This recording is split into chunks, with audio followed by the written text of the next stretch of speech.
By acts of war or accidents of peace, great ships go down. Enter the final anonymity of the sea. Among survivors, each will remember a private fragment of disaster, a startled glimpse of eternity. We had a full lifeboat, and when we got lowered down, we drifted because we couldn't get all the oars out too far Well, away. we were always told that that ship could never sink, and then suddenly it stood up on end, straight up, and it went right down straight. And they never had any chance of getting to shore, sir. Never with that boat, never.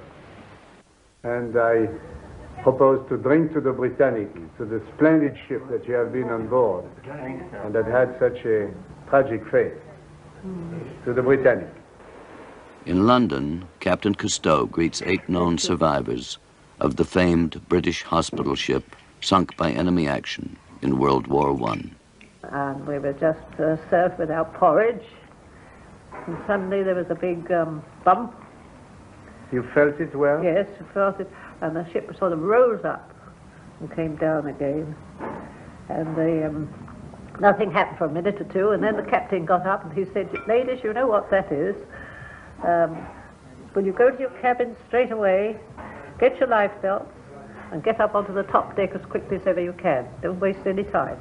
Once we got all the ladies off, it was every man for himself. And we just drifted past the propellers. We were just lucky we got clear. But I saw one lifeboat getting cut up.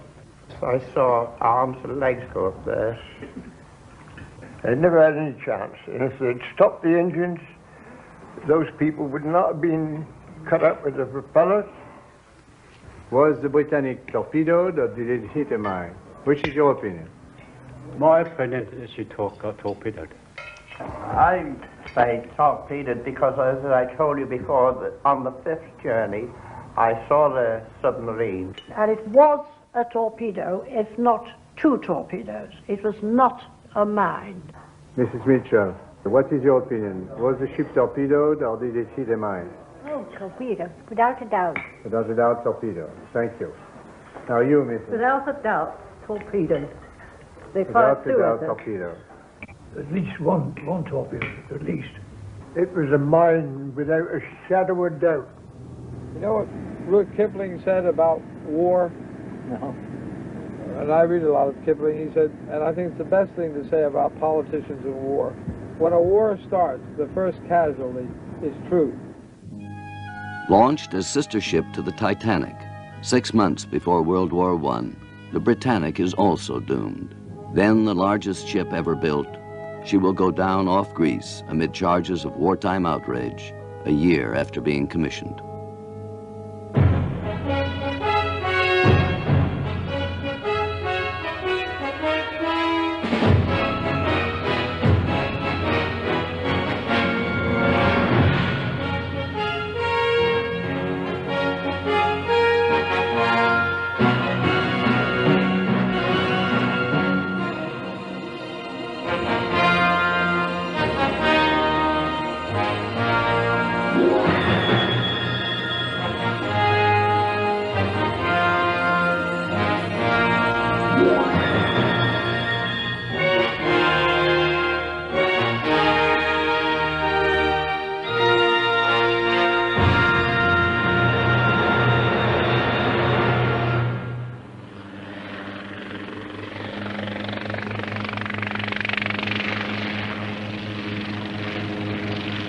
Following the path of the Britannic on her 6th and fatal voyage, the Calypso heads eastward into the Aegean, stormy cradle of Western man. Here, past the shattered splendor of Poseidon's temple, the Britannic steamed to take on wounded from the Allies' failing Dardanelles campaign. Nearby, off Kia Island on November 21st, 1916, she was racked by explosions and quickly sank with a loss of 30 lives.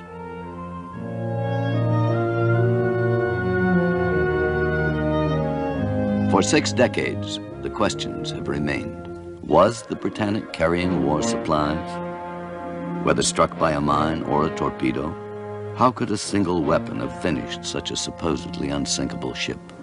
The answers lie in Kia Channel.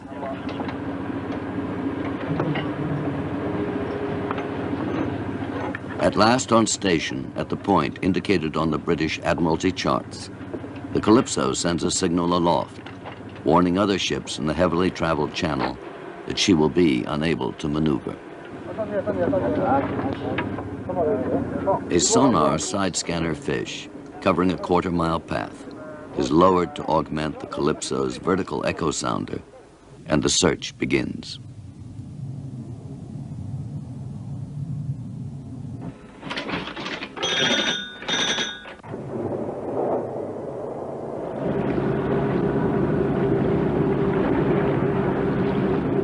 Hour after hour, under the watchful eye of Dr. Harold Edgerton, famed electronics inventor, the sonar signals reveal a lengthening profile of the sea bottom.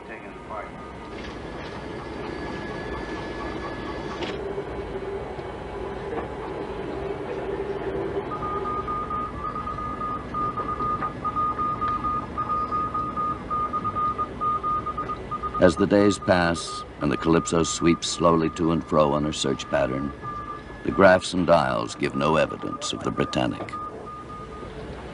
Attention, attention.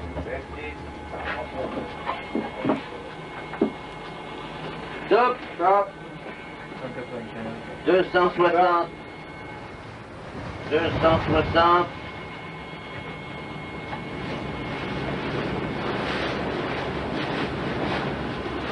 C'est au 152 à 3002. Le prochain point sera à 36. 45 secondes. 47 secondes. 15 secondes. 500 millions. 2, 1, stop. Stop.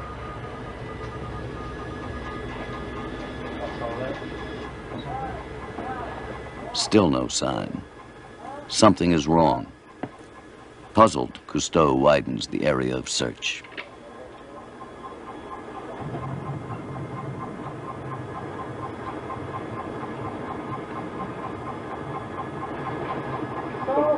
de 300 et 3000.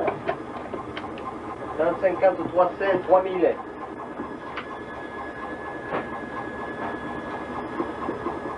Line, the same one we saw yesterday. It's the same one. Ah, oh! Oh, un point, s'il vous plaît! Il a maintenant... Elle est là, elle est là. Oh là là! Oui, oui, bien. At last, the telltale trace on the graph. 3 miles from the position shown on the Admiralty chart, the Britannic has been found.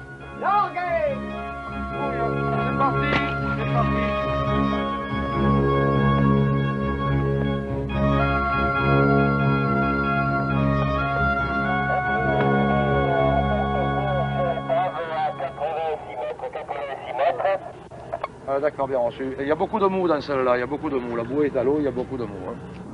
Et là surtout qu'il ne faut pas se gourer. Hein.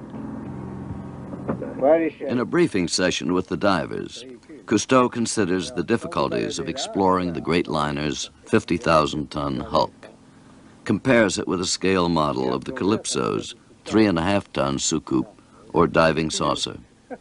It is, he remarks, like a flea on an elephant. It is the 2-man soucoupe that will make the first reconnaissance of the sunken vessel. Completely self-contained, propelling itself by jets, the saucer can remain underwater for as long as 4 hours, achieving depths far beyond the reach of free-swimming divers.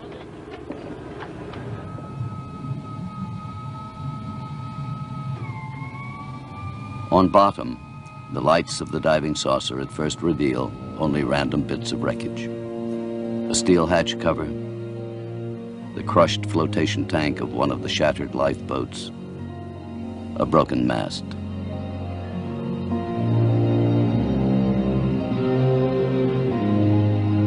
Then, out of the dark, looms a darker silhouette.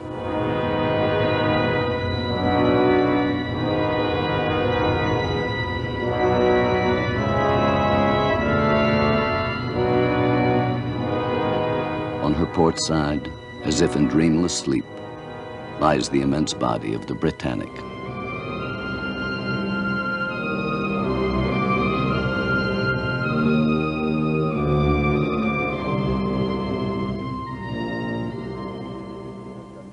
Later, aboard the Calypso, Chief Diver Albert Falco describes videotape made during the descent. On a d'abord trouvé une cheminée, quelques tubes, et puis finalement une énorme silhouette sombre devant nous.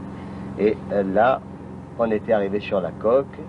Tout de suite, on a... Though parts of the exterior are surprisingly preserved, even some unbroken panes of glass, a section of wood paneling near the bridge. The hull's iron plates from stem to stern are encrusted with oysters, coral, sponges, and other sea growth.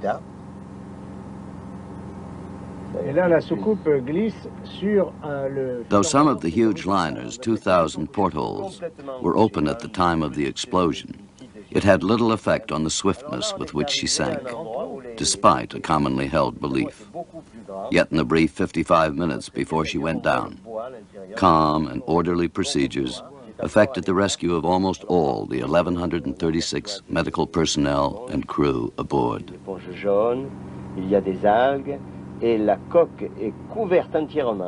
size of the wreck makes any general view impossible.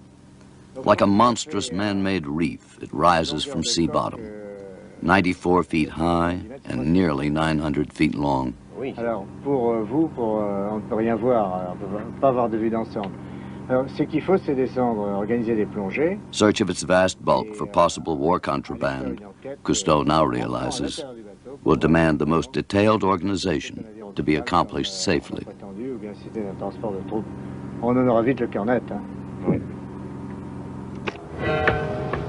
The depth of the Britannic creates serious problems. Returning to Marina Zia near Athens, the Calypso takes on helium to mix with oxygen and nitrogen for the dives, thus preventing narcosis and the often fatally impaired judgment that results. An SDC, or submersible decompression chamber, also is taken aboard to relieve divers from long periods of waiting in frigid water.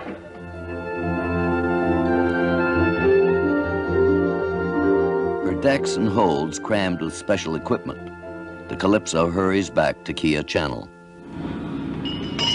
Also on board is a highly interested observer, the vice president of the Titanic Historical Society.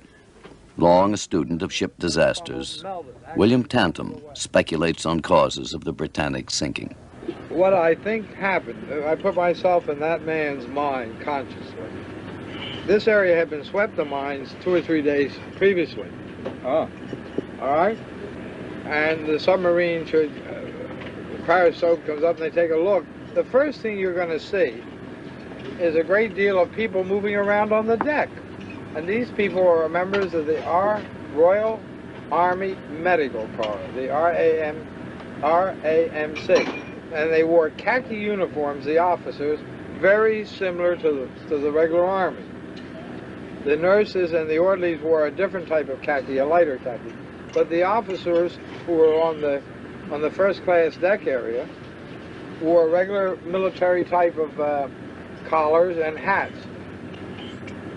And at 8:10 or 8 o'clock in the morning or 7:30, they could have been moving from their quarters to the Grand Salon for mess, and a submarine with periscope sees a great deal of 300 or 400 officers and doctors moving in that area, could have mistakenly taken them for military personnel, and being a hospital ship on those grounds attacked by torpedo.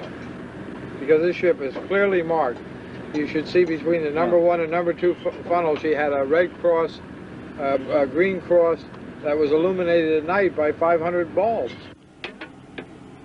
Again, the Soucoupe is readied for descent, this time as guardian of the divers exploring the wreck.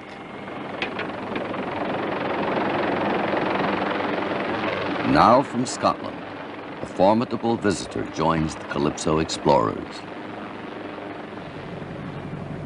86-year-old Sheila Macbeth Mitchell, a volunteer nurse aboard the Britannic on her last voyage.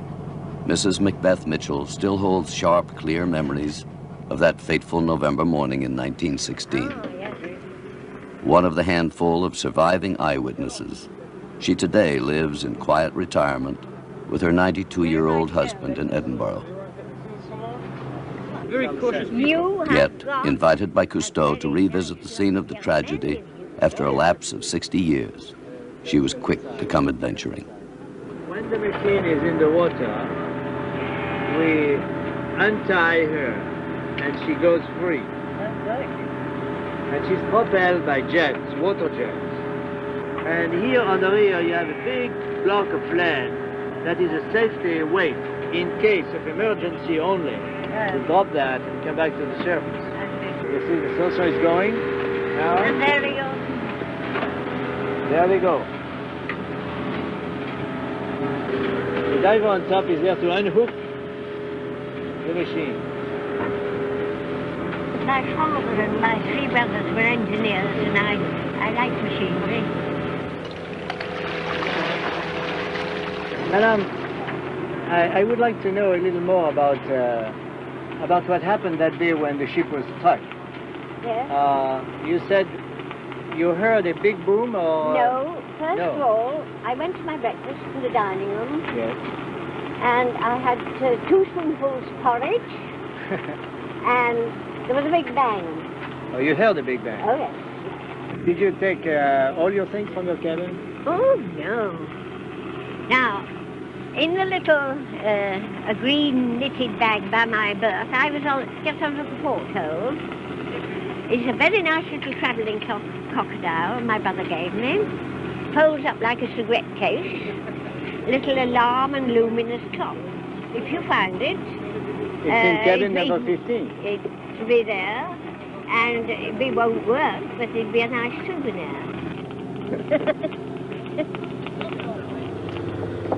The first team of divers, Raymond Call, Yvon Jacoletto, and Van Dan, prepares for descent. A veteran specialist in deep diving, Dr. Pierre Cabarrou stands by, a constant, vigilant presence.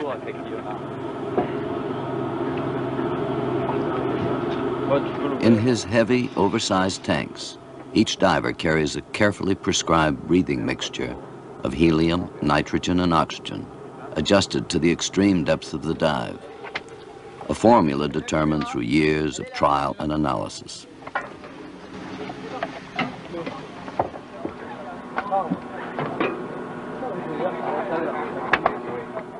In coming days, with Falco, Patrick Delamotte, and Captain Cousteau himself, the Calypso team will make no fewer than 68 manned dives to search the Britannic.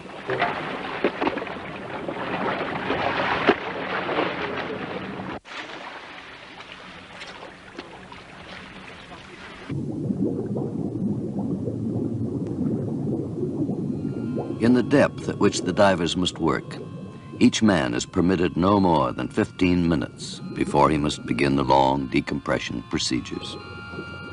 Because the minutes are counted from the moment of submersion, the divers drop swiftly downward. At 150 feet, they plummet past the submersible decompression chamber, to which they must very soon return. Then quickly sunlight is left behind, and they enter the endless night of the depths.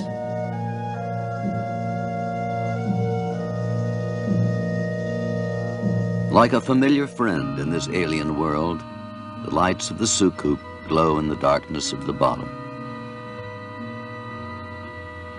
Through the open hatch of the aft hold, the divers penetrate deep into the ship's inner recesses. A ghostly presence from the world of air and sunlight, the corpse of the great liner now belongs to another element.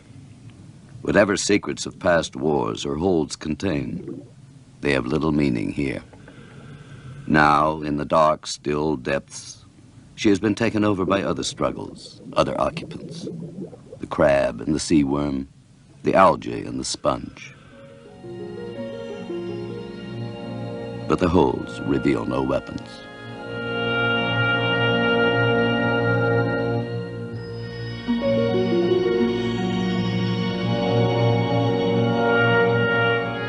The Britannic has become a world on its side. Her decks have become walls.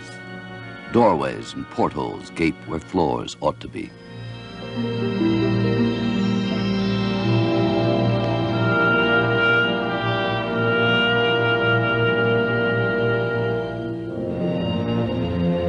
One of the three-bladed, 38-ton side propellers stands forever fixed.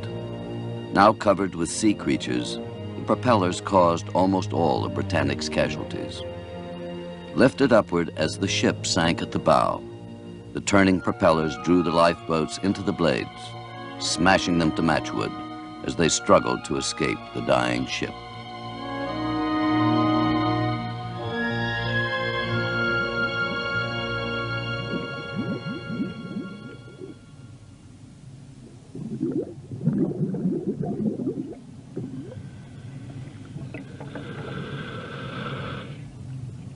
Less visible than the barnacles and sea growth that cover everything, 1,000 vignettes of human survival still cling to the wreck.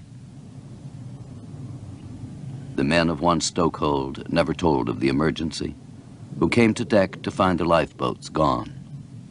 The rattled nurse who left all her money under a pillow, but saved her fountain pen. 16-year-old Boy Scout Edward Ireland, who worked with the captain on the bridge until forcibly carried to a lifeboat. Here, in a forward salon, a cluttered mass of hospital bed frames bears witness to the 15,000 sick and wounded carried back to England by the Britannic during her brief months of life. By a merciful irony, she was outbound when death came. The beds for the wounded were empty.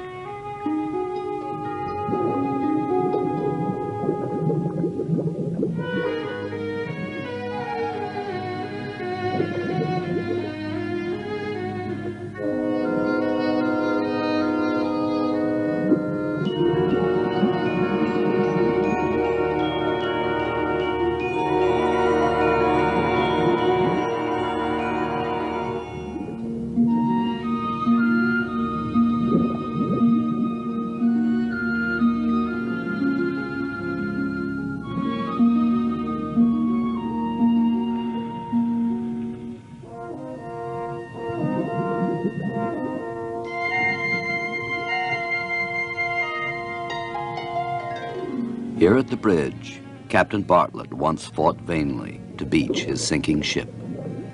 Then, at last assured that no one was left aboard, he stepped calmly into the sea, was later picked up by a circling launch.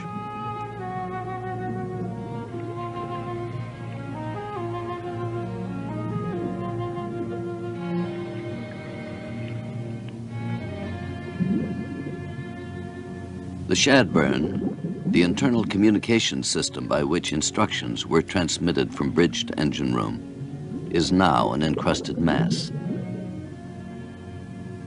Over it came the command for the last futile attempt to beach the Britannic.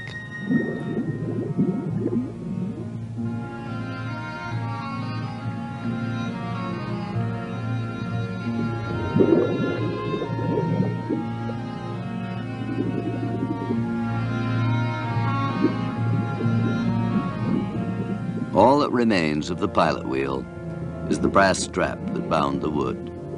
The handholds and the wheel itself have long since rotted away.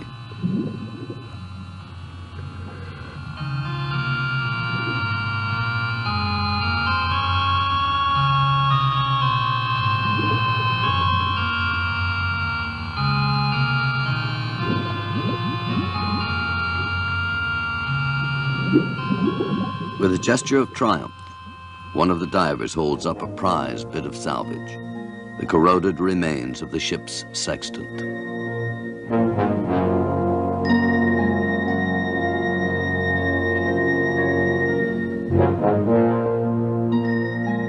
Near the bridge, in the comparative luxury of his rank, lived Captain Bartlett during the brief tenure of his command. Present at the vessel's birth and death, he sometimes may have reflected on her inauspicious launching. Born into war, the queen of Britain's luxury liners was committed to the sea without ceremony or christening. In the words of one disgruntled workman, they just builds her and shoves her in.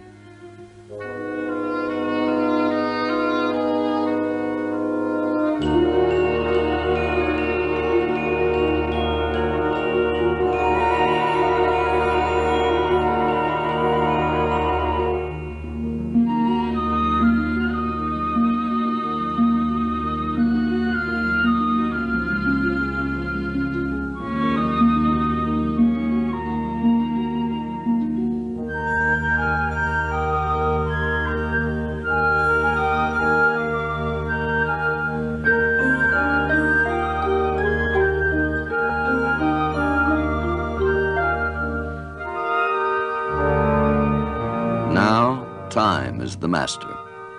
On each descent, after 15 minutes exactly, the divers exchange signals and begin their slow, laborious return.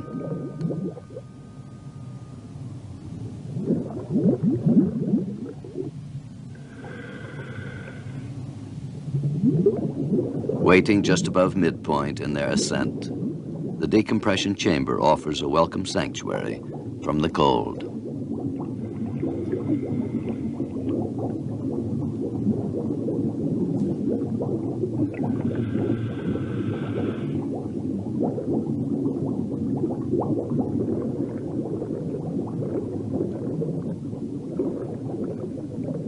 Helped by the service divers sent down from the Calypso, the deep divers remove their cumbersome heliox tanks and place them in racks on the side of the metal bell.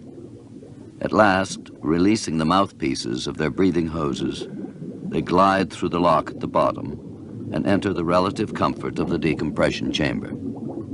Êtes-vous à 3 dans la tourelle? Êtes-vous à 3 dans la tourelle? Vous êtes prêts à fermer la porte? As the Calypso is assured that all 3 divers are secure, one of the service divers makes a final check of equipment and closes the hatch.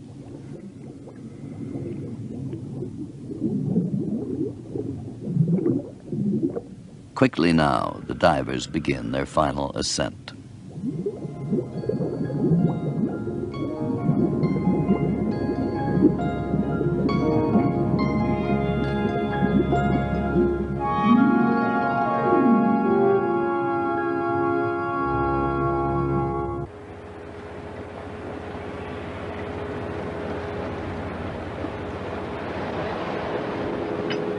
Hoisted to the crowded deck, the SDC is immediately lowered into the hold so that the soucoupe can be returned to its platform above it. Here, periodically breathing pure oxygen, while Dr. Cabarrou gradually alters the pressure in their capsule, the divers will remain in limbo for the next 2 hours and 45 minutes.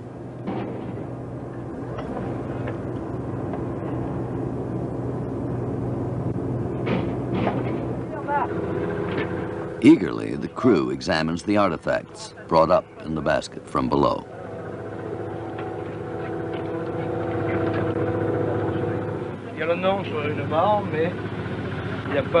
On the brass ring of the pilot's wheel, the manufacturer's name is still legible.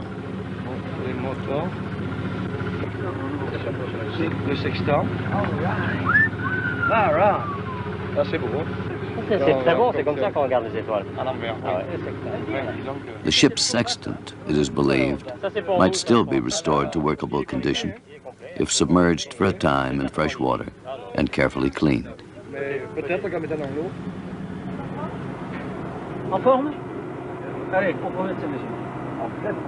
At last, their long wait in the SDC at an end, the 3 divers are released from confinement. Routinely, Dr. Cabarrou asks each man how he feels. Routinely, each man gives an affirmative reply. But Falco has been below in the soucoupe. He knows that at moments they felt a little lost. Here you are. Not very good. Here are all the patients, and here are the nurses and the matron. You'll see here the boats hanging. the lifeboat in front of me and the one behind were drawn in by the propellers and cut into ribbons. If anybody escaped from those boats, it was because they jumped out and perhaps could swim away. You see, the boat was worth 2 million, and where we were hit, there were high cliffs, and they wanted to beach the boat where there was sand, the other side of the island. And so the minute we touched the water, she went on, and the propellers were coming up, and turning. At the turning, and at the back it was a whirlpool, and they were pulling all the lifeboats into the whirlpool. And when she went in altogether, she just went straight in, just like a dive, a good dive. And everybody's heart was in their mouths. When she was turning, of course, I was thinking, oh, my trunks will be sliding under the other girl's bed. And all the oranges and lemons I bought in Naples will be on the floor. And where is my clock? You know, things like that. We had lots of concerts. I've lost all my songs, all my best music. Now I hear somebody sing and I say, oh, I had that. It's down below. I don't know what we were thinking about, all kinds of things. And the wreckage was floating about round us, and we suddenly saw notices saying, doctors only, nurses only, patients only. Floating? Floating in the water. Because the matron was very old-fashioned. When we wanted to walk and have a real walk in the evening, she put this rope across, you see, to stop us walking. And one wag near me saw these notices, and he said, huh, surprised the old dame didn't put a notice to say doctors and sisters shouldn't drown on the same side of the ship. And when I got back into Athens at night to go to bed, I had my French knickers on with blue ribbons threaded through, and one was lost. And the other nurses were very teasing me. They said, have you given the sailor the blue ribbon for that? In exchange for that, you see. Did you? No. I'm much too Victorian. When you received the cable from New York asking you to come here in Athens on board Calypso, you were astonishingly rapid to decide to come. I have had a very lucky life. I've been to many countries, and I never thought I would come back to the Britannic again, no. And it's marvellous, marvellous. Now I am 10 years younger than I was last Wednesday. See? As the days pass and the search progresses, Cousteau himself prepares to examine the wreck. Si on rentre comme on a l'attention là-dedans, c'est ça qu'il faut regarder. As usual during the search, Cousteau takes his bearings and plans his dive in relation to the Britannic model aboard the Calypso. Intending to explore the forward section of the liner, he is again reminded it is a world askew. To descend the grand staircase, for example, his progress will not be vertical, but horizontal. Et pas vers le fond de la mer. Au même niveau. C'est-à-dire que quand on descend l'escalier, on reste au même niveau. Bon. Et il faudra nous sortir un profondimètre et une... With the unhurried precision learned in long practice, final preparations for the descent are completed on deck.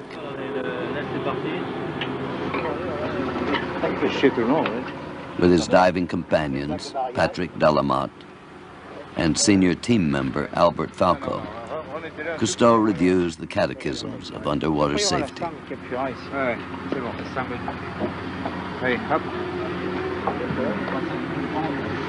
C'est marrant de se dire qu'on va avoir froid alors qu'on crève de chaud. Ouais, c'est bon d'avoir chaud. Hein? C'est bon d'avoir chaud. Oui, avant, oui. On emmagasine un peu ce qu'on va perdre. On va couper des calories. Ouais.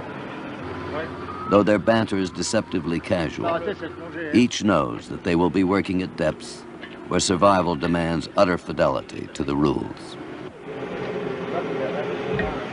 On the exact basis of dive duration and the greatest depth achieved, Dr. Cabarou will calculate the decompression pattern and its intervals of oxygen intake. C'est pour quelle durée? 15 minutes à 15 minutes à 100. Oui. Et 10 minutes à 110. Et 15 minutes à 110. In a final check, each sets his watch for the exact time limit on the dive. Ça, on connaît. C'est ça. Si on fait que 10 minutes à 110, c'est le palier. C'est ça, 64. Il n'y a que 64. Bon, Sophie 45, c'est bon. Attention,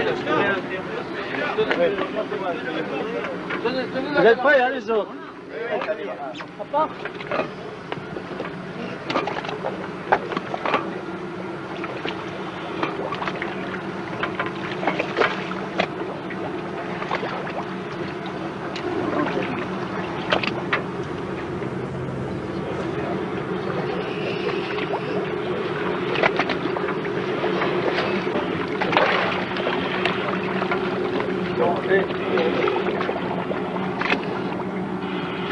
Il est parti. 15 3 0 0. Il est parti. As Cousteau submerges, Falco and Delamotte immediately follow, for already the clock has begun to count. As always, the dive is a race with time, a dreamlike fall to the bottom. I passed the decompression chamber, without which there could be no safe return for any of us.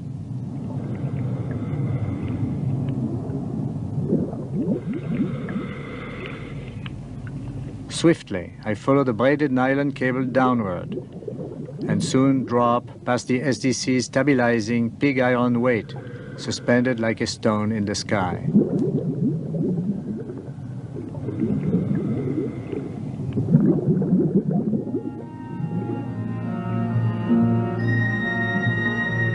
Almost at once, I cross the barrier of darkness.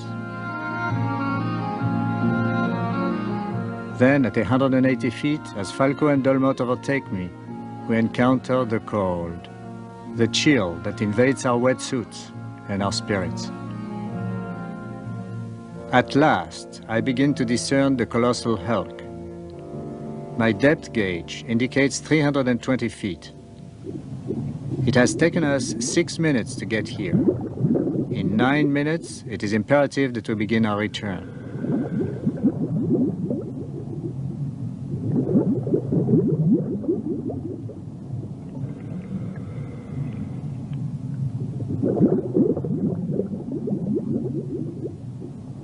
I swim now through a world in which all reference points have been altered. The walls of the monumental first-class hall are above and under me, the floor directly ahead. I weave through a labyrinth of metal bars across my horizontal course. I feel I could get caught like a tuna in a giant net. Abruptly, I realize that these grids are all that remain of the grand staircase. But a less definable sense of disorientation also haunts me.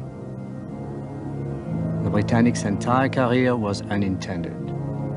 Planned for fashionable transatlantic crossings, she spent her brief life in the drab pursuits of war. Here in this room, where orchestras were meant to play, dust has settled everywhere in the Stygian gloom.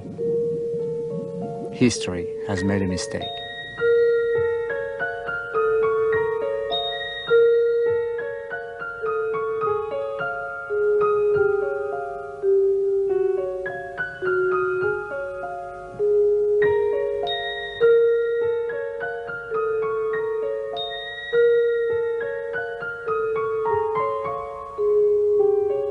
I approached the huge opening ripped in the forward hull by the explosion. While Falco films and Delamotte aims the beams of our powerful lights, I search for clues that will tell us more about the Britannic's tragedy.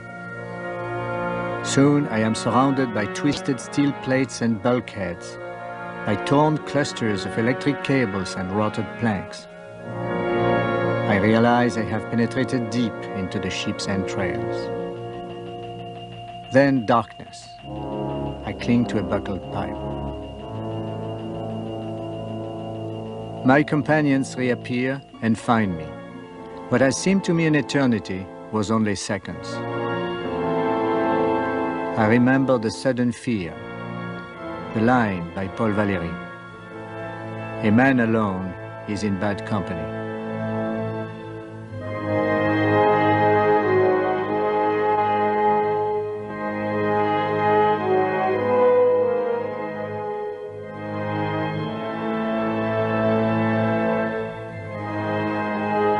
Quickly, we go on with the search. When we reach the very bottom, the depth is 370 feet. Here and there, one of us picks up a bit of debris, stores it in the soucoup's basket for later examination at the surface. Not far from the immense rupture, perhaps 100 feet back from the bow, we find a piece of coal, apparently blown from the bunkers. A trifle, perhaps.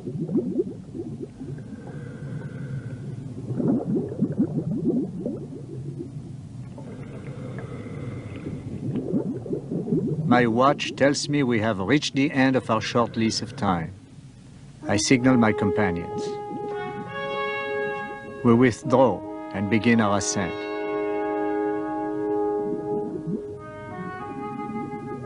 Behind us in the dark, we leave the broken shell of a technological triumph, a somber reminder that we too are vulnerable.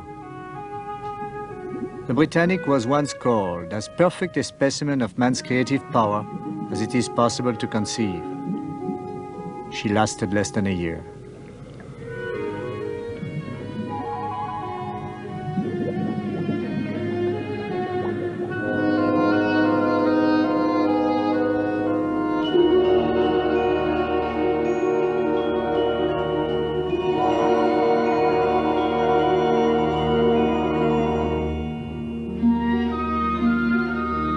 A little more than halfway up, the service divers wait at the STC. They help remove our air tanks and store them in the racks while we enter the warm haven of the decompression chamber. Back in the only world we can safely inhabit for the next 2 hours and 45 minutes, we are given a final check by the service diver, then begin the last leg to the top.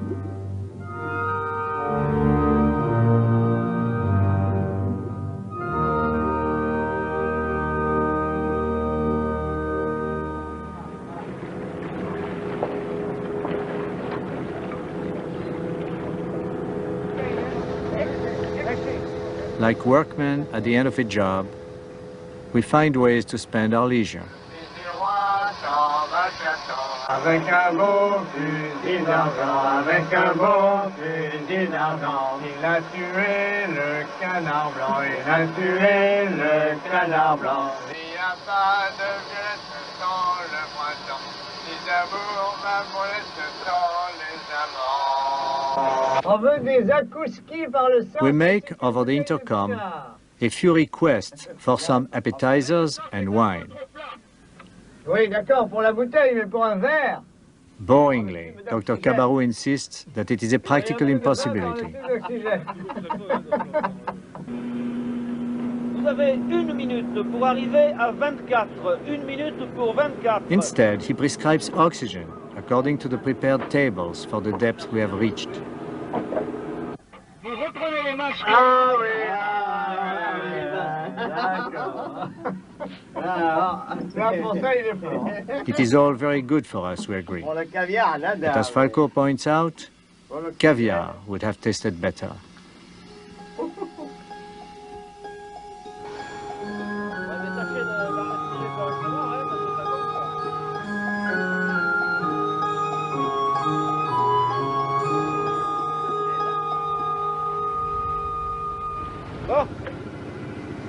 Okay. Qu'est-ce qui reste là? Obedient to the inflexible tables, we are at last released by Dr. Kabarou from our tiny world.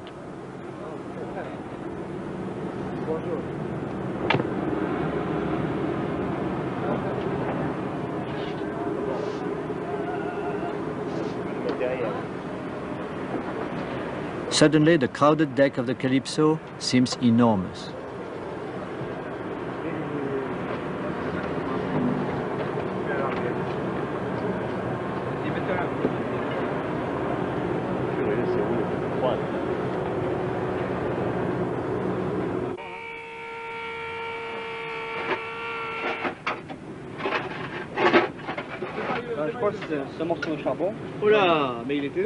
With the finding of the coal, most pieces of the Britannic mystery seem reasonably clear.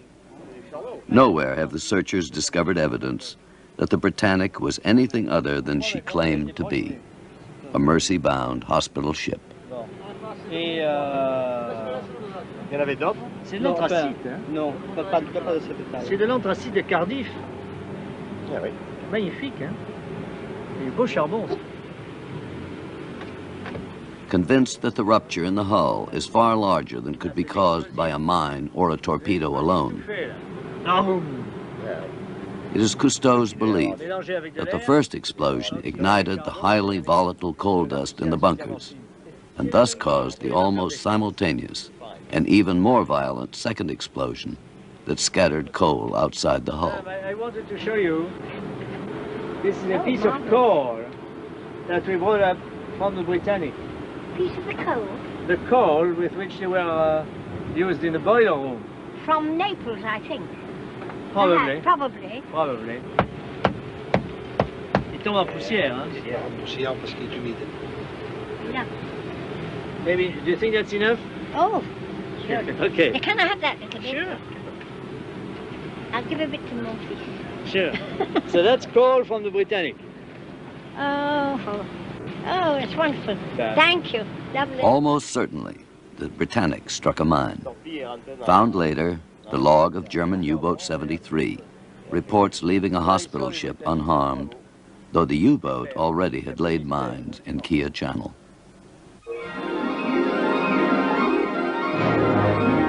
Its work is finished, yet for the Calypso, one mission remains to be done. To Mrs. Mitchell is granted an opportunity seldom given mortals, the chance to go back in time for a second look.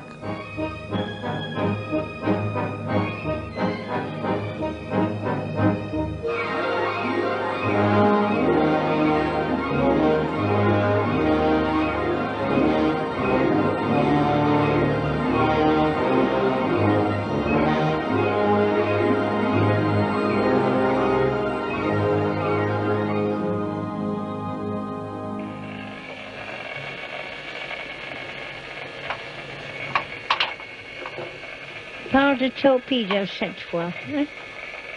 Ok, porteur, ok pour moi.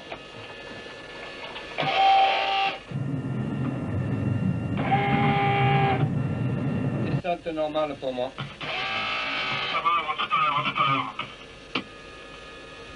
A lifetime later, the young nurse from cabin 15 returns to the ship where she lost a clock, some old songs, and a sack of oranges.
peu avant de remonter.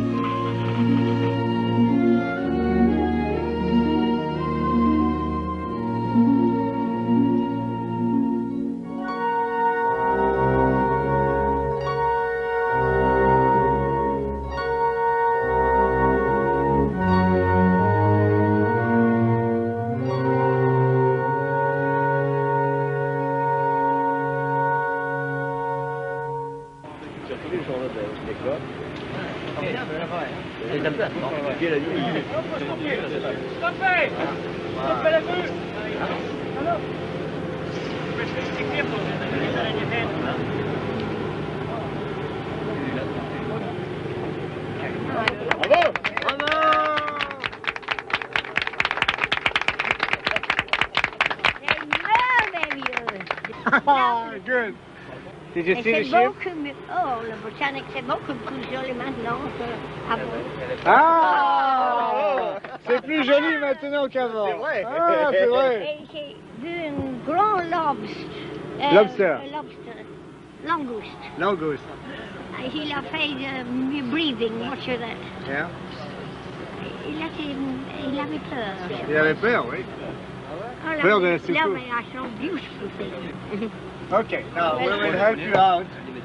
Now then. Wait a minute.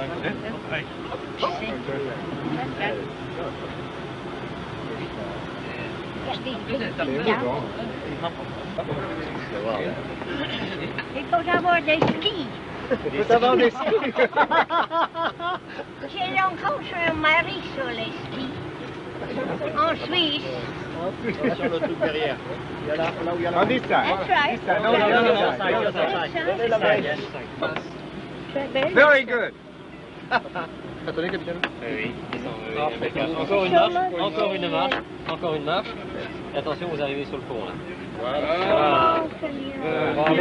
Bravo. Madame, appelez capitaine. I've never had such an experience. I can't thank you too much. I've never dreamt I'd go to any place like that. And my helicopter and all my friends. But don't forget, you've all to come to Edinburgh to see me. All right. And be quick, be quick. Don't take too long. I can't last forever. Okay. You see? I think you probably will. I think you're in a good shape. You're in good shape for a long time. I try my best. Okay.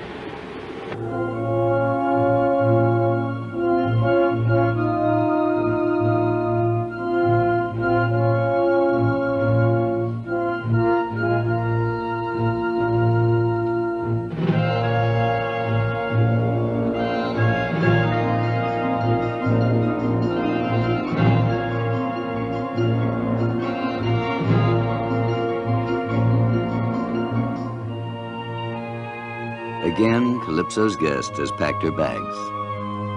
Like a captured truant, Sheila Macbeth Mitchell prepares to leave the wine-dark seas of Homer and of youth and return to the endless adventure of everyday life.